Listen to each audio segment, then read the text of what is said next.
بسم الله الرحمن الرحيم. الحمد لله رب العالمين،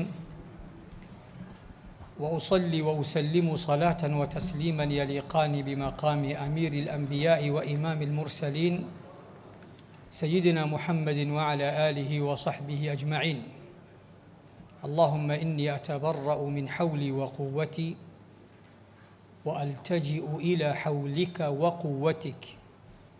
اللهم أعني ولا تعن علي، وانصرني ولا تنصر علي، واهدني ويسر الهدى لي. أما بعد. Mheshimiwa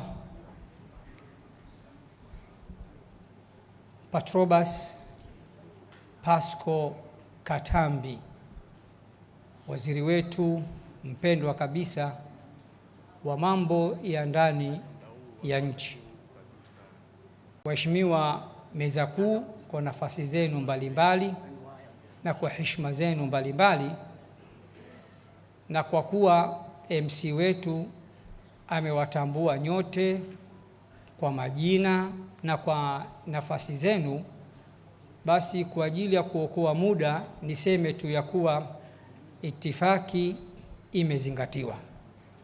Mheshimiwa mgeni rasmi, taasisi ya Al-Hikma Foundation ni taasisi ambayo imesajiliwa chini ya wizara yako na chini ya idara ya usajili, chini ya msajili wetu na mlezi wetu mkuu kaka yetu Emmanuel Kihampa, na alhamdulillah ni taasisi ambayo inajitahidi kufata taratibu zote za kinchi, na kwa kuwa ni taasisi ya Kiislamu pia inafata taratibu za dini yetu pia. Wazo hili la kuwasaidia vijana ili kuwawezesha katika kuuaga ukapera na ubachela, hili wazo limezalika kutoka katika yale mashindano ya Qur'ani tukufu ambayo yanafahamika kuwa ni mashindano makubwa zaidi ya Qur'ani tukufu ulimwenguni, ambayo hufanyika kila mwezi mtukufu wa Ramadhani ndani ya uwanja wa Mkapa na uwanja wa Uhuru.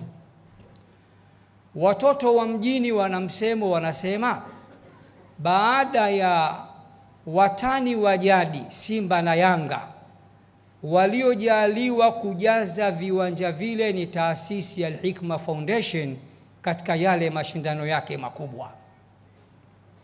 Kwa kuwa jamii yetu ya Kiislamu na Kitanzania imekuwa na imani kubwa sana na taasisi hii, rais wa taasisi huyo uliokaa naye pembezoni mwako, Sheikh Sharif Abdul Qadir, ambaye ni mjukuu wa Bwana Mtume Muhammad sallallahu alaihi wasallam kiukoo, amekuja na idea akasema, hawa hatuwezi kuwalipa sisi. Huwa tunawaita kuja katika viwanja hivyo, wanatuitikia bila ya kuwapelekea magari wala kuwapa nauli wala chochote. Kwa nini kila mwaka tusitangaze kufanya jambo kwa ajili ya jamii yetu? Ndipo fikra likaanza mwaka 2023 kwa agizo lake kama rais wa taasisi. Mimi kama mkurugenzi mkuu wa taasisi nilisimama na kutangaza mwaka 2023 ya kuwa tutaozesha vijana 70,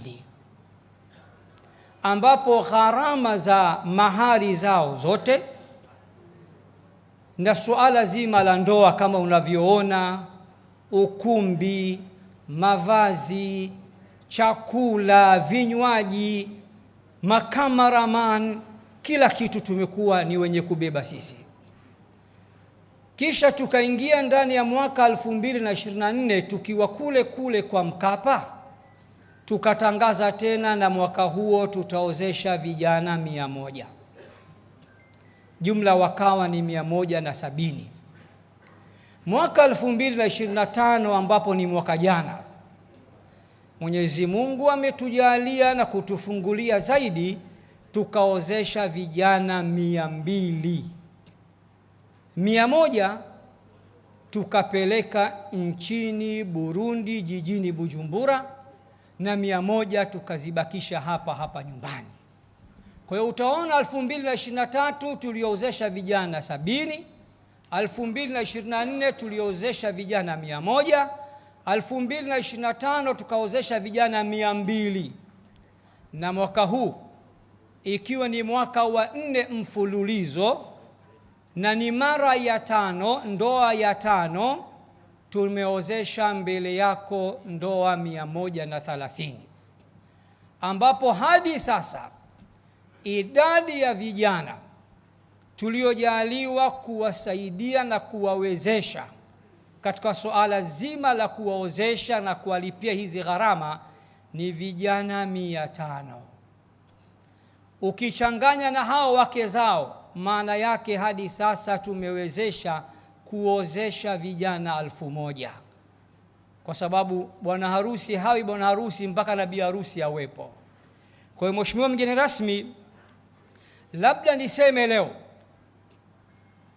kwa nini taasisi ya Al-Hikma Foundation imependa kufanya jambo kama hili.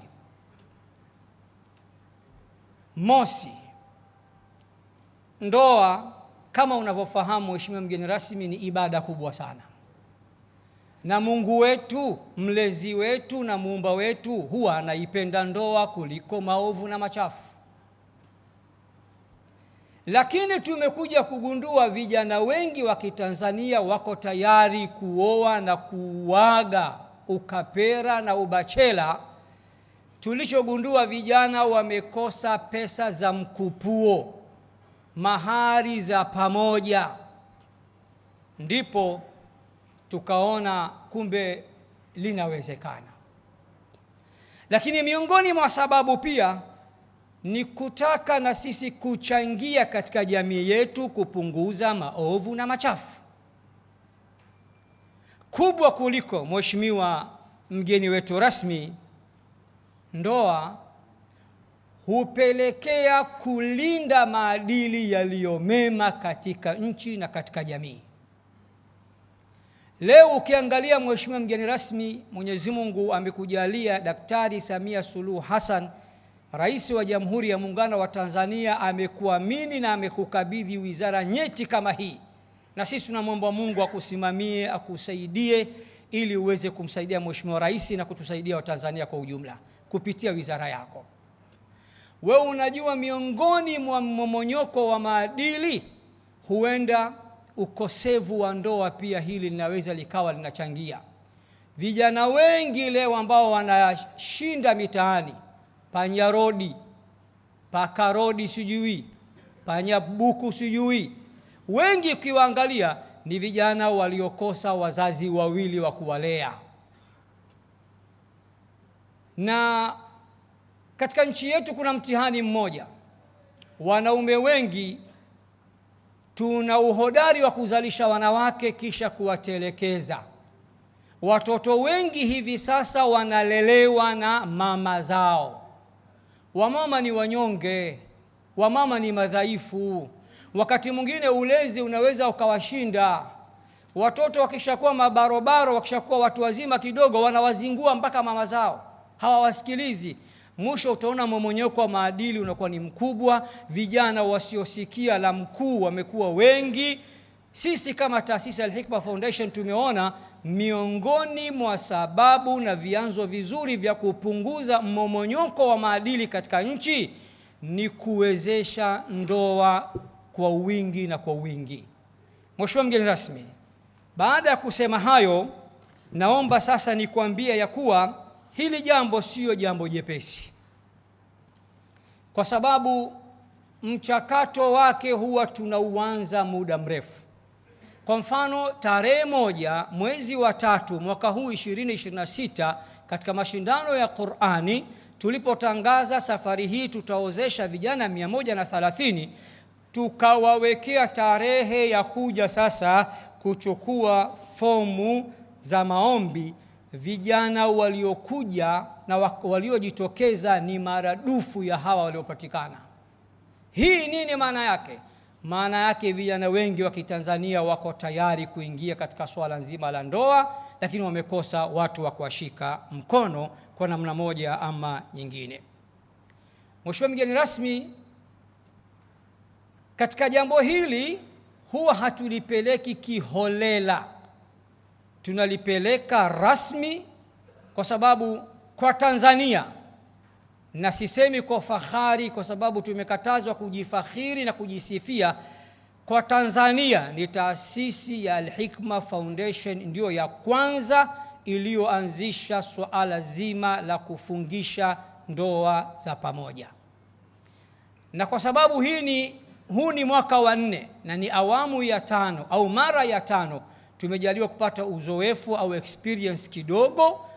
Katika sasa uzoefu tulionao, huwa hatumuozeshi kila mtu, bali huwa tunaweka vigezo na masharti katika kuliendea jambo hili.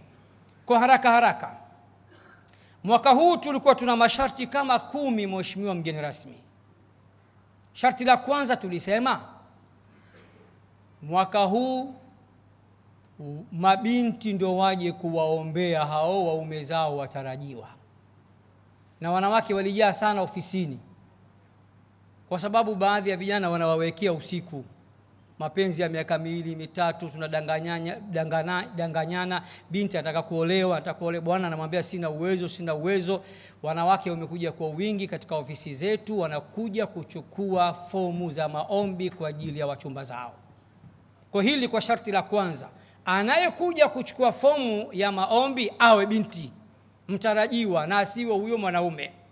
Sharti la pili lilikuwa, anayetaka kusaidiwa katika jambo hili awe Mtanzania, kwa sababu taasisi pia ni ya Kitanzania na inalenga kuwasaidia Watanzania. Sharti la tatu tulisema, huyu mwanaume anayetakiwa alipiwe mahari awe hana mke kabisa, bachelor. Asiwe kama shekhe wa mkoa wa Dar es Salaam, Shekhe Walidi, level 6 ana wake 4, au Shekhe Alhadi Musa Salum ndugu yake level 6. Wasiwe kama mashekhe hao. Kwa hiyo akija mtu anataka kuongeza mke, mheshimiwa mgeni rasmi, tunamwambia hapana, wewe huna tatizo sana, tayari una mke. Kwa hiyo moja ya masharti yetu, anayetaka kusaidiwa kulipiwa mahari hakikisha hana mke kabisa, ni bachelor. Hili ni sharti letu la 3. Ama sharti la 4, tumesema anayetaka kusaidiwa kulipiwa mahari awe tayari amekwisha anza hizi process na amekwisha posa, anania kuoa siku nyingi, anakwama kwenye mahari tu. Huyo yuko serious, tumwezeshe, kuliko yule ambaye anakurupuka baada ya kusikia tangazo letu. Huyo atakuja kumwacha binti siku yoyote. Sharti la 5, mheshimiwa mgeni rasmi, kwa haraka, mwanaume awe ana chanzo cha kupata riziki. Hatutaki kumwozesha mtu ambaye hana kabisa hata kibarua, atamlisha nini, atampa taabu. Hata dini yetu ya Uislamu imekataza hilo. Mtume wetu anasema, kafa bil mar'i ithman an yudayya man ya'ul. Yatosha mtu kuchuma madhambi pindi atakapokuwa anaitelekeza familia yake. Kwa hiyo tukasema, vijana hakikisheni muwe mna kibarua. Maana yake nini? Hawa wote hawa wana vyanzo vya kupata riziki, shilingi 2-3. Kinachowashinda nini sasa? Kinachowashinda pesa za mkupuo, mahari za pamoja. Hizo ndizo zilizokuwa zikiwashinda. Tukaja na sharti la 6, mheshimiwa mgeni rasmi, anayetaka kusaidiwa na taasisi Al-Hikma Foundation awe amechukuliwa fomu na mwenzake na aijaze na airejeshe. Sharti la 7, awe amefanya usahili, kwa sababu tulikuwa tuna usahili. Tumegundua kupitia katika interview mbalimbali na usahili mbalimbali, baadhi ya vijana wana matatizo ya akili, hatuwezi kumwozesha, tunawapiga chini. Na niliona tangazo la Profesa Kabudi kwenye mitandao ya kijamii kwamba sasa hivi 35% ya vijana wanavuta bangi, wamedata. Sasa katika interview, mheshimiwa mgeni rasmi, unazungumza na mtu unamwona maskini bwana, kumbe mgonjwa wa akili. Sasa hatuwezi kumwezesha. Tunataka binti aolewe mwanaume na mwanaume ambaye yuko timamu, na ndio maana tukaweka interview au usaili. Sharti la 8, mheshimiwa mgeni rasmi, awe tayari ndoa yake ifungwe pamoja na wenzake kama hivi leo. Ambaye hatakuwa tayari, anataka akaolee katika msikiti wake maalumu au nyumbani kwake au kijijini kwake, huyu ameshindwa katika jambo hili. Sharti la 9, awe amethibitishwa na imamu wa msikiti anaotokea. Aseme huyu namjua, ampe barua, au mwenyekiti wa serikali za mtaa anapotokea. Mwisho tukasema ya kuwa wali, baba wazazi, baba mzazi wa mabinti au baba wa wazazi wa mabinti akubali naye ndoa hii ya binti yake ije iozeshwe kwa pamoja na wenzake. Kuna wale wakataa, wanasema binti yangu iko tayari aolewe, lakini desturi na mila za kwetu aje akunje goti nyumbani kwangu. Haya mambo kufungisha ndoa ya pamoja sisi hatutaki. Na sisi tukamwambia samahani, sharti moja wapo limekushinda. Kwa hiyo hawa 130 ambao leo unawaona wamekubaliana na masharti haya, na ndoa za pamoja zimeweza kupatikana kwa pamoja. Leo hatimaye tumetimiza ahadi ya ndoa 130 zilizojumuisha jumla kuu 500. Kama ulivyoona katika documentary, hatuwaozeshi tu bali tunawafunda. Tuliwafanyia semina wote hawa mabwana 130 na wachumba zao 130, na tuliwaandalia chai na chakula cha mchana, semina siku nzima, na tumewafunda na tumewaelekeza namna ya kuishi na wake zao. Mimi naomba kwa niaba ya taasisi Al-Hikma Foundation nimalizie kwa mambo makuu mawili. Jambo la kwanza, wito wangu kwa mabwana harusi. Taasisi Al-Hikma Foundation inakuombeni kwa heshima na taadhima, muende mkaishi na wake zenu kwa wema. Nendeni mkawavumilie wake zenu. Wanawake ni hawa, na mwanaume shupavu ni yule ambaye anamvumilia mwanamke au mkewe. Ikiwa hautomvumilia, baada ya miezi 2 au 3 tukaja kusikia katika zile ndoa 10 au 20 zimevunjika, sisi tutavunjika moyo, tutasikitika, tutasononeka, na itakuwa hamjatutendea haki. Ndoa miongoni mwa misingi yake mikuu ni subira na uvumilivu. Tulikwambieni katika semina, hata wazazi wenu na wazazi wetu wasingelivumiliana, mimi na wewe leo tusingelikuja duniani. Baba na mama walivumiliana, na ndio maana tukapatikana sisi leo. Kwa hiyo nendeni mkaishi na wake zenu kwa wema, na ikitokea sintofahamu na mkaona hapana, hili jambo lazima litoke nje ya nyumba yenu, kabla hamjachukua hatua zozote, tunawafungulia milango yote. Njoeni katika taasisi ya Al-Hikma Foundation. Pana viongozi wazuri wa dini, pana mashekhe na maulama, watakuongozeni kwa mujibu wa dini namna ya kusuluhisha migogoro yenu. Kwa hiyo punguzeni jazba na msiwe na pupa, na tunasema msichukue hatua kuacha. Mtume wetu anatuambia miongoni mwa kazi za shetani za maizi ni kuvunja ndoa za wanandoa. Kwa hiyo msiende kumfurahisha shetani. Migogoro yenu suluhishaneni wenyewe kwa wenyewe, ndani kwa ndani. Mkiona hapana, mwanaume amekufika shingoni, njoo ugonge hodi katika taasisi. Viongozi unawajua, utueleze sintofahamu uliokuwa nayo, sisi tunaweza tukaingilia tukawasuluhisha, ili mradi maisha yaendelee. Hili ni ombi letu kwenu. Lakini mwisho, muwapende wake zenu, Miongoni mwa misingi mikuu ya ndoa ya Kiislamu, mawaddatan wa rahma, mapenzi ya dhati na huruma. Msione aibu kuwapenda wake zenu.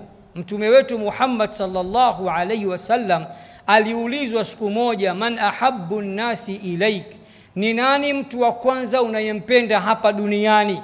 Kasema mke wangu Aisha. Hakuona noma wala kokoro. Akaambiwa tukusudie wake zako, tunakusudia wanafunzi wako na wafuasi wako. Akasema ala, basi baba yake na Aisha ndio nampenda kuliko wote. Karudi pale pale.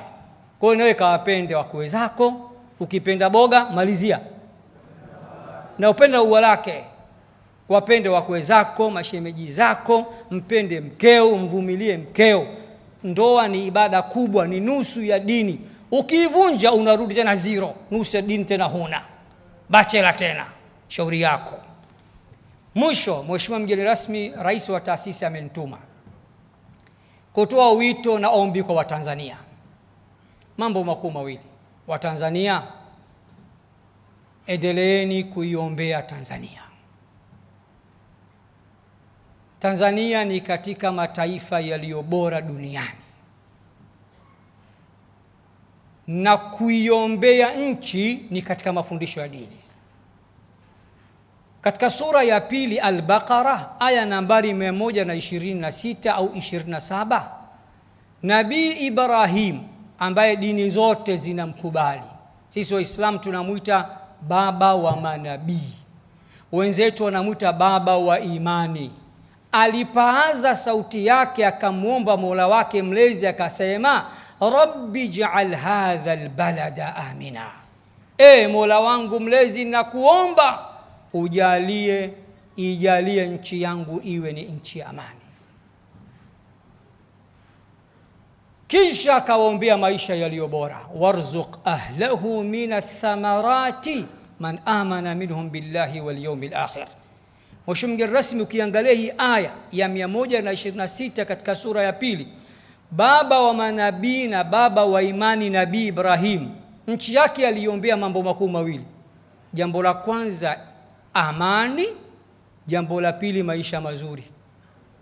Lakini cha kushangaza, amani ameitanguliza kabla ya maisha mazuri, kwa sababu anajua fika ya kuwa pahala ambapo hakuna amani hakuna maisha mazuri, hakuna maisha yaliyo bora.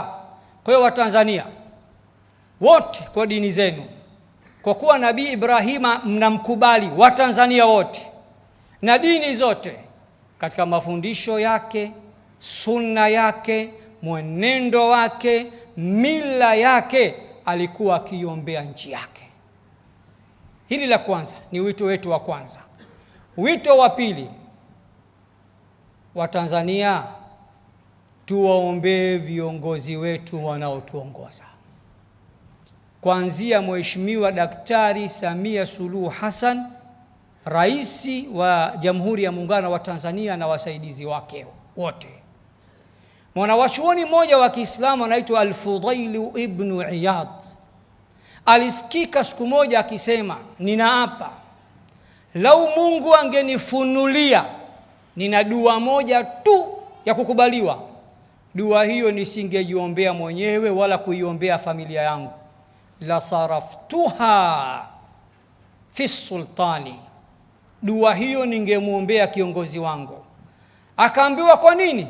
Yani Mungu akupe fursa moja tu, ombi moja tu, dua moja tu, badala kuomba ya kwako binafsi na familia yako, unamuombea kiongozi wako. Akasema ndio, lianna fi salahihi salah ar-ra'iyya, kwa sababu nikimuombea kiongozi wangu akafanikiwa, ndio kufanikiwa kwa raia wote.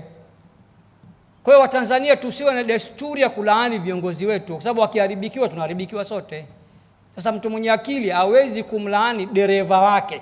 Yaani uko ndani ya basi, unatoka Dar unaelekea Mwanza, alafu unamwomba Mungu mlaani yule dereva. Tena afi kabisa kwenye steering. Akifa na utakufa tu, si gari itapinduka. na utakufa tu. Kwa hiyo Watanzania tuwe tuna desturi ya kuiombea nchi na kuombea viongozi wetu wote kwa ujumla. Huu ndio wito wa taasisi Al-Hikma Foundation. Mheshimiwa mgeni rasmi, naomba kuwasilisha. Wassalamu alaykum wa rahmatullahi wa barakatuh. Kishki TV, nuru ya dini yako.